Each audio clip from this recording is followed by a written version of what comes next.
पहुंच पाई। तलाश अतीक के उस बमबाज गुड्डू मुस्लिम की भी हो रही है जिसने उमेश पाल हत्याकांड के दौरान बम बरसाए थे। एसटीएफ के सूत्रों के हवाले से खबर है, गुड्डू मुस्लिम की अंतिम लोकेशन ओडिशा में ट्रेस हुई थी। पुरी में लोकेशन ट्रेस होने के बाद एसटीएफ टीम पहुंची थी, लेकिन एसटीएफ के पहुंचने से पहले ही गुड्डू मुस्लिम गायब हो चुका था। असद के एनकाउंटर के बाद गुड्डू मुस्लिम और ज्यादा एहतियात बरत रहा है।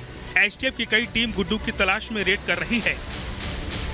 गुड्डू मुस्लिम और शाइस्ता दोनों की तलाश में एसटीएफ छापा मार रही है।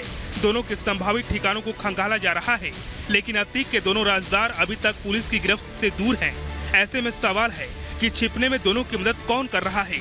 शाइस्ता परवीन कहां और किसके साथ छिपी है और कैसे अतीक के दोनों राजदार गिरफ्त में आएंगे। Bureau report, Republic Bharat.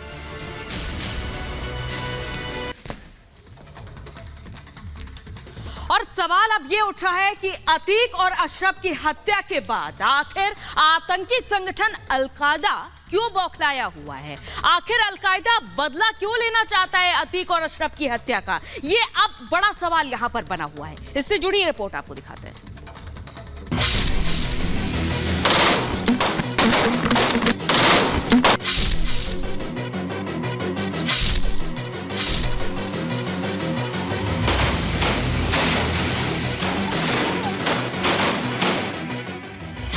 Atiq की हत्या पर अलकायदा क्यों दुखी?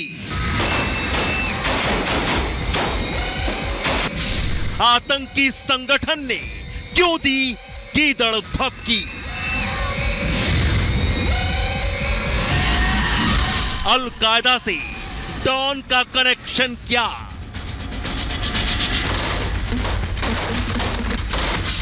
क्या अलकायदा अतीक का आका? जी हां, ये चंद गंभीर सवाल इसलिए खड़े हो गए हैं कि माफिया अतीक और उसके भाई अशरफ की हत्या पर आतंकी संगठन अलकायदा भारत को गीदड़ धमकियां दे रहा है। अलकायदा कह रहा है कि माफिया ब्रदर्स अतीक और अशरफ की हत्या का बदला लेगा। सवाल यही है कि माफिया डॉन अतीक और अशरफ के मर्डर से आतंकी संगठन अलकायदा क्यों बिलबिलाया है? अतीक से अलकायदा का रिश्ता क्या है?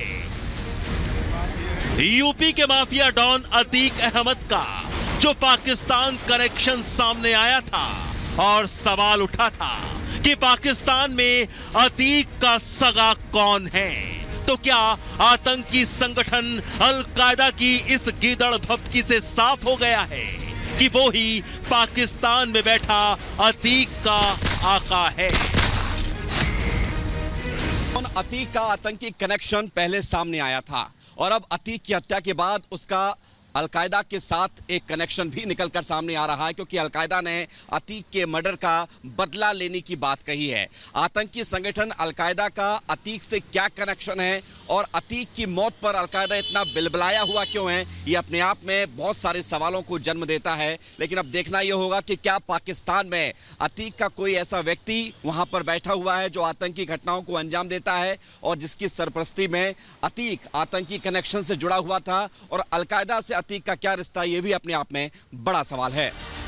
खूंखार आतंकी संगठन अलकायदा के अतीक पर बिलबिलाने की वजह भी हम आपको बताएंगे, लेकिन सबसे पहले आपको यह बताना जरूरी है कि आखिर अलकायदा ने अतीक अशरफ की हत्या पर गीदड़ धमकी क्या दी है और कैसे दी है।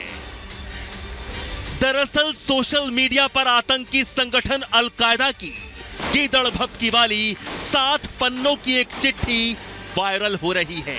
अलकायदा की इस वायरल चिट्ठी में यूपी के माफिया डॉन अतीक और उसके भाई अशरफ की हत्या का जिक्र है। माफिया डॉन और गैंगस्टर अतीक और अशरफ को शहीद बताया गया है। अलकायदा ने चिट्ठी में लिखा है, यूपी में लाइव टीवी कैमरों के सामने कनपटी पर बंदूक रखकर माफिया बंधु अतीक अशरफ का कत्ल कर दिया गया। उनकी हत्या का बदला लेने की जरूरत है।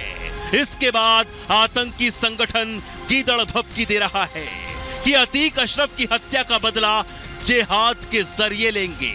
जो लोग भी इस वारदात में शामिल थे उनको सबक सिखाया जाएगा।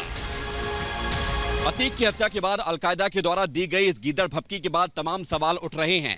इसमें यह भी कहा गया है कि अतीक की मौत का बदला लिया जाएगा। इतना ही नहीं, अतीक और अशरफ को शहीद की बात यहां पर सामने आ रही है, शहीद का दर्जा यहां पर देने की कोशिश की गई है। इसके अलावा यह भी कहा गया है कि टीवी मीडिया कैमरों के सामने अतीक की हत्या की गई। यानी सब कुछ इस पत्र में है, इस धमकी भरे खत में है जिसे अलकायदा ने जारी किया है।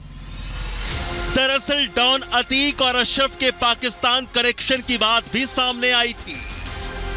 गैंगस्टर अतीक और अशरफ पर रिमांड कॉपी से बहुत बड़ा खुलासा हुआ था।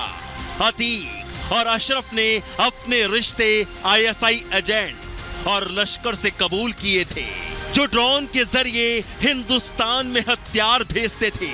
अतीक पाकिस्तान से ड्रोन के जरिए आने वाले हथियार खरीदता था। रिमांड कॉपी में बताया गया था कि पाकिस्तान से पंजाब में ड्रोन के जरिए हथियार गिराए जाते थे। हथियार पंजाब बॉर्डर पर फार्म हाउस में आते थे। वहीं से जम्मू कश्मीर भी आतंकियों को भेजे जाते थे। हत्या से पहले अतीक और अशरफ ने पुलिस की पूछताछ में यह खुलासा किया था, यह स्वीकार किया था कि उनके रिश्ते पाकिस्तान से हैं। इसके अलावा बॉर्डर पार से ड्रोन के जरिए वो हथियारों को मंगाते थे और उन हथियारों का इस्तेमाल अपनी गैंग को चलाने में किया करते थे। पाकिस्तान से इस तरह के कनेक्शन, आतंकी कनेक्शन निकलकर सामने आना, अतीक और अशरफ के द्वारा उसको कबूल करना पुलिस की पूछताछ में, यह भी अपने आप में कई सारे गंभीर सवाल हैं। और इधर अतीक की हत्या के बाद अलकायदा के द्वारा जो धमकी भरा खत दिया गया है, यह भी सवाल खड़े कर रहा है कि पाकिस्तान में बैठा वो कौन शख्स है जो अतीक के साथ कांटेक्ट में था और अलकायदा इतना क्यों परेशान है अतीक और अशरफ की हत्या के बाद। अब सवाल यही है कि क्या भारत में स्थानीय माफिया के जरिए आतंकी संगठन अलकायदा जो अपने खौफनाक और नापाक मंसूबे अंजाम देने की कोशिशों में लगा था, उस पर पानी फिर गया है? क्या अतीक और अशरफ की हत्या से अलकायदा का मौत के जखीरे वाला काला कारोबार चौपट हो गया है, जिसके बाद आतंकी संगठन बिलबिला रहा है और गीदड़ भभकियां देकर अपनी खींच मिटा रहा है? Bureau report, Republic Bharat.